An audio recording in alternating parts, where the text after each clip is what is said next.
What's up, Geeksters? It's me, Omar from geeksterlabs.com, and today's movie review is of Jason Bourne. So guys, this movie is the fourth Jason Bourne movie for Matt Damon. I'm not including the actual Bourne Legacy, which included Jeremy Renner. Matt Damon wasn't in that movie, but this is his fourth movie. So this is the third movie that the director of this one, Paul Greengrass, has directed. He directed the second and third one, and so he directed this one as well. So this movie stars, like I said, Matt Damon, Tommy Lee Jones, Alicia Vikander, and Vincent Cassel. And so here's the synopsis of the movie. Goes like this. The most dangerous former operative of the CIA is drawn out of hiding to uncover hidden truths about his past. So let's begin right there with the synopsis. This movie is very much similar to the first Jason Bourne movie. He doesn't remember everything that's happened to him. He doesn't completely remember his past. So he's trying to find information about himself and get information about something that happened to him in his past, okay? Very similar to the first movies. I guess all the movies have kind of revolved around that. I'm not sure if I kind of wish that they had maybe done something differently in this movie besides him just trying to figure out what's going on with him. I mean, I guess I realize that's the premise of the movie, the basic premise of the movie. He doesn't have all of his memory. In this movie, he definitely has a lot more memory than he has in the past films. But there's a big piece of the puzzle that he's trying to understand. So that's where this movie kind of dives into. But the other part about this, though, I don't like is there's also a subplot that's going on in the movie dealing with this social network. There's like this big social network company that the CIA is in cahoots with, okay? That's where Tommy Lee Jones comes in. And of course, Tommy Lee Jones, in usual Tommy Lee Jones fashion, is playing his usual grumpy, old man type of character that he usually plays in most of his movies. This is once again an evil CIA director with ulterior motives and willing to break a few rules in order to keep America safe. And he's in cahoots with this other social media entity. And so the movie kind of jumps between these two things. It jumps from Jason Bourne, Matt Damon trying to figure out what happened in his past, to this other social media thing that's going on. And so Tommy Lee Jones is kind of in the middle of that. It goes back and forth. But the social media part of it doesn't really tie into Jason Bourne very much. The only thing that ties them together is the CIA director, Tommy Lee Jones' character. I didn't think it distracted too much of the movie, but it was just odd to me. I thought it was a very odd choice that they decided to have that be a part of the movie and draw so much attention to it. Because when it goes to it, like I said, it has nothing really to do with Jason Bourne. It's just about this other thing that's going on, and then it goes to Jason Bourne again. Let's talk about Alicia Vikander. She's an excellent actress. I've seen her in other movies. Her character is very one note in this movie. She's very serious, very professional. She's not a character that you really like at all. Even towards the very end of the movie, you're just like, I don't really like you. You know, it's like she's not likable. She's very serious. You know what? With the other female characters they've had in the movie, in Julia Stiles, who was also in this movie as well, she has a very small part.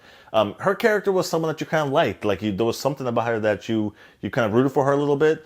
But with Alicia Vikander's character, you just don't really like her. Tommy Lee Jones is kind of like her mentor, so she's shadowing him and learning the ropes and such, but there's also some things she doesn't agree with that Tommy Lee Jones does.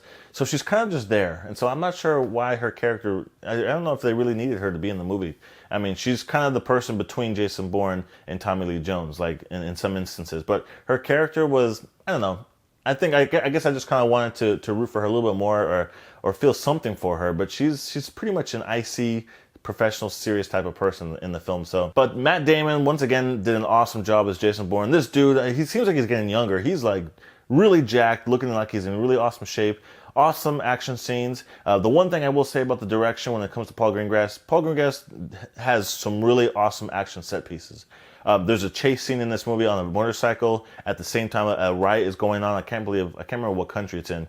But it's awesome. It's very on the edge of your seat. Awesome action. That scene. There's also the one you probably saw in the trailers. The car. It's in Vegas.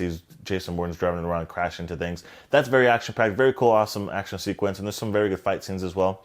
The one thing I don't like about the direction, though, and Paul Greengrass has done this in other movies as well, is the constant shaky cam.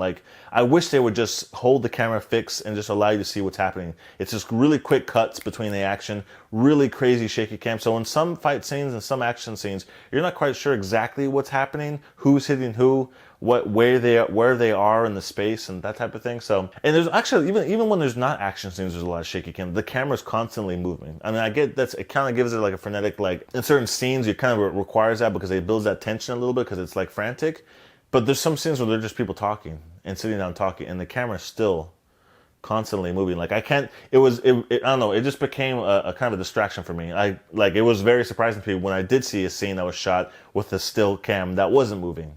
because it felt so out of place from everything else that I was seeing. So not a really big deal, but just one of the things I wish some of the action scenes would be filmed a little bit differently, so that way you can kind of see and get a better general sense of what's going on, because the action set pieces that Paul Greengrass put together for this movie were really awesome. Like I mentioned, those two driving scenes on the motorcycle and the car, really cool, and some of the fight scenes are very cool as well. Overall, I think if you're a big fan of Jason Bourne and you like his other movies, you're probably really going to enjoy this movie. If you're not too familiar with the other Jason Bourne movies, they kind of fill you in a little bit at the beginning of this movie to kind of let you know like what's happening and where he's at and what place he's in. So you probably still might get into it, but I don't know. It was a fun movie. If I had to give it a percentage rating, I would probably give it somewhere in the 60s. I say maybe like 65% or so is what I would rate it. I wouldn't say it was rotten, but I don't know. There were some things about it I just wish it could have been a little bit different. Maybe that I would have given it a higher rating if they had done some of those things differently. So anyways, guys, that's just my personal opinion. If you have seen the movie, let me know what you think about it. Did you like the movie? Would you rate it 65%? Do you agree with me that some of the things I mentioned in this video? If not, put them down in the comment section. I'd love to hear what you guys have to say. Let's have an open dialogue. If you guys have any questions for me about this movie, post those in the comment section as well. I read all the comments in all my videos, and I always answer back as quickly as possible. If you enjoyed this video, please make sure you show some love to the like button down below, and please share it with your friends as well. And if you want to stay up to date with all of my reviews, be they movie or tech reviews, make sure you subscribe to my YouTube channel. And I'll see you guys in the next video review.